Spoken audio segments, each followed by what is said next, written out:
Bonjour, bienvenue dans ce numéro 10 du replay des déblogueurs de la Griffe Noire. Alors le numéro 10, vous le savez, au football, c'est le créateur, l'inspirateur du jeu, c'est le coup franc de Platini, c'est la roulade de Zidane, enfin bref, vous savez ce que c'est le numéro 10 au football.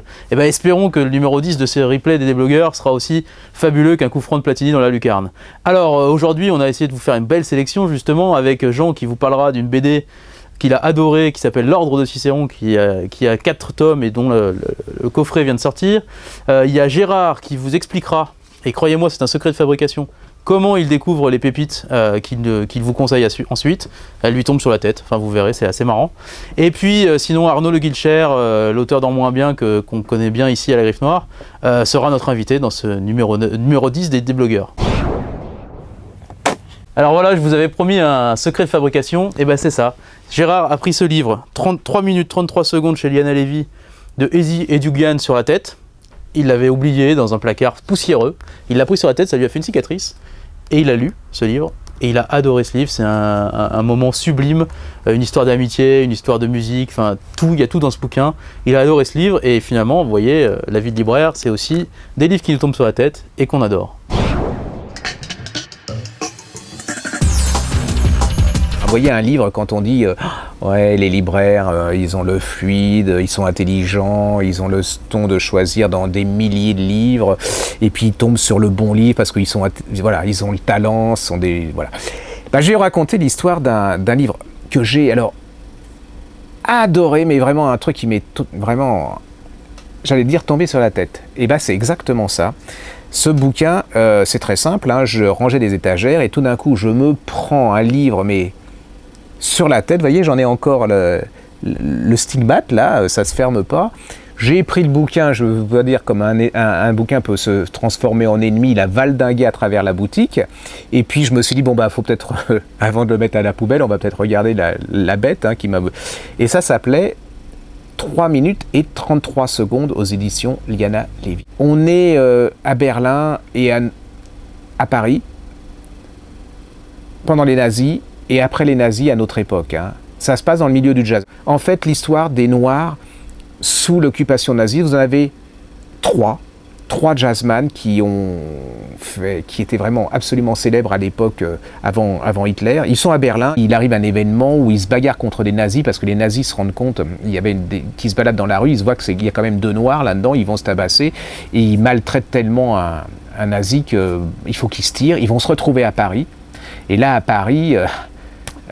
c'est pas possible parce qu'à Paris, les Allemands débarquent aussi, hein, puisqu'ils gagnent la guerre, ils occupent Paris, et ils vont se retrouver confinés dans un petit espace, mais ils vont quand même essayer d'enregistrer un morceau, enfin un disque, une galette comme ils disent. Et là-dedans, il y a un des 3 qui est absolument un trompettiste absolument génial de chez Génial. Le seul truc, c'est que les mecs, ils sont tous camés, ils sont tous alcoolos, hein, donc il y a un moment, ils étouffent dans leur petite chambre, ils vont vouloir sortir, et ce trompettiste, eh ben, il va se faire alpaguer par les nazis, et il va disparaître. Vous allez vous retrouver à Berlin, dans les années 90-2000, et puis officiellement, cet homme, il est mort, hein, dans les camps de concentration, il a disparu, et un des membres du trio reçoit une lettre apparemment de ce type en lui disant « Je suis toujours vivant, j'existe, et là ». Ça, c'est qu'une des petites parties de l'histoire. Vous allez voir le suspense, parce qu'il y a un suspense. Parce que est-ce que ce type a été trahi par un des membres du trio? Ça, c'est le... Est-ce qu'il est vraiment vivant? Mais c'est toute la reconstitution du nazisme, et puis alors de la France, hein, parce qu'on se rend compte que Montmartre, qui était un énorme endroit pour le jazz, où on avait plein de boîtes, s'est vendu aux Allemands. Et ça s'est transformé en un cabaret pour prostituées françaises, hein, et puis pour officiers allemands. Vous avez toute cette vie des blacks, du jazz, parce que c'est aussi très très beau du jazz, mais je vous dis, si vous n'aimez pas le jazz, c'est pas grave. En fait, vous remplacez ça pour du rap, vous remplacez ça par de la musique classique, vous avez la même qualité de type, c'est vraiment... C'est une histoire d'amitié extraordinaire entre ces 3 hommes, c'est une histoire de trahison, c'est une histoire d'amour aussi. Je vous dis, c'est aussi important que Seul dans Berlin, chez De Noël. Alors vous le savez, Jean est notre grand spécialiste BD à la Griffe Noire, et là il y a une série qui s'appelle L'Ordre de Cicéron qui vient de terminer, enfin qui a terminé il y a quelques mois, et dont le coffret est sorti récemment. Jean a adoré cette BD, c'est une BD avec un scénario au cordeau, des retours dans le passé collaborationniste de la France. Enfin bref, c'est une vraie belle BD, une vraie belle histoire de famille. Jean a adoré, moi aussi, et on vous en parle, enfin Jean vous en parle tout de suite dans ce clip.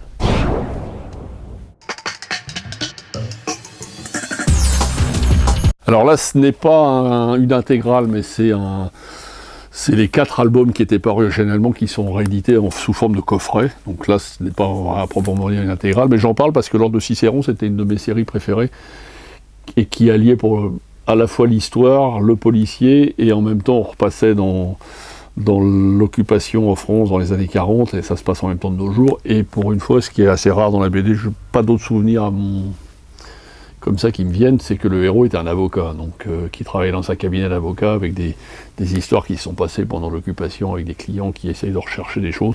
C'est une série absolument superbe, et là elle est terminée en 4 volumes, c'est pour ça qu'ils l'ont sortie en intégrale.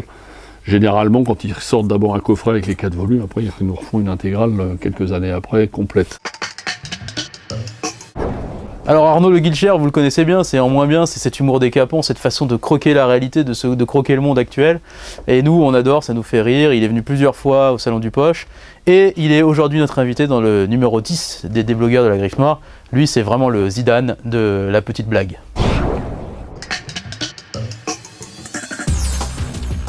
Là, je m'appelle Arnaud Guilcher, j'ai pas loin de 40 ans, je publie des livres à mon corps défendant. J'avais publié En moins bien, l'anthologie des klaxons de pompiers, et ensuite j'ai sorti Pas mieux.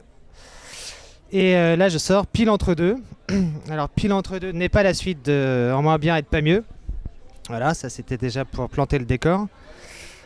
Souvent les gens me disent, Arnaud Guilcher, qu'avez-vous voulu dire dans ce livre? Et en fait, moi-même, je n'en sais rien, mis à part que j'ai voulu faire un petit balayage comme ça des désastres écologiques et financiers, dans ce qui, ma foi, tenait bien en 502 pages.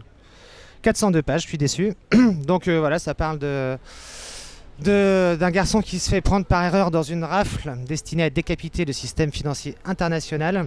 Il se retrouve sur une île qui est l'île la plus polluée du monde, avec 3 ou 4 000 traders, dont le plus méchant d'entre eux qui s'appelle Donatien Saint-Quentin, alias DSQ. Voilà. Il est pris avec un copain yogiste qui s'appelle Fano et qui parle aux oiseaux. Et ça tombe bien puisqu'il y a 450 000 couples d'albatros sur cette île. Donc ça fait quand même pas loin d'1 million de copains. Et voilà, l'idée étant de se barrer de cet endroit de malheur, ça donne lieu à un livre que je vous recommande de lire chaudement. Alors, on ne pouvait pas terminer un numéro 10 du replay des blogueurs de la Griffe Noire où il a été question de Zidane et Platini sans parler de l'Italie, si tant est que ce soit pas le pays du football. Donc voilà, l'Italie, c'était pour mon petit coup de cœur, c'est le bouquin de Philippe Ridet, L'Italie, Rome et moi, qui est paru chez Flammarion, et en fait c'est la déclaration d'amour d'un franco-italien à l'Italie et à la France sur les ambiguïtés de ces deux pays, et c'est vraiment superbe, donc je vous le conseille. Philippe Ridet, L'Italie, Rome et moi, et évidemment il est question de football aussi dans ce livre. Et voilà, ce numéro 10 du replay des blogueurs de la Griffe Noire est terminé. J'espère qu'on vous aura autant régalé qu'une roulade de Messi, qu'un dribble de Messi. Et puis bien sûr, on reste en contact via Facebook, le Facebook de la Griffe Noire, via Twitter, le Twitter de la Griffe Noire, et via aussi l'adresse mail de la boutique avec laquelle vous pouvez correspondre sans problème, lagriffenoire@gmail.com. À bientôt.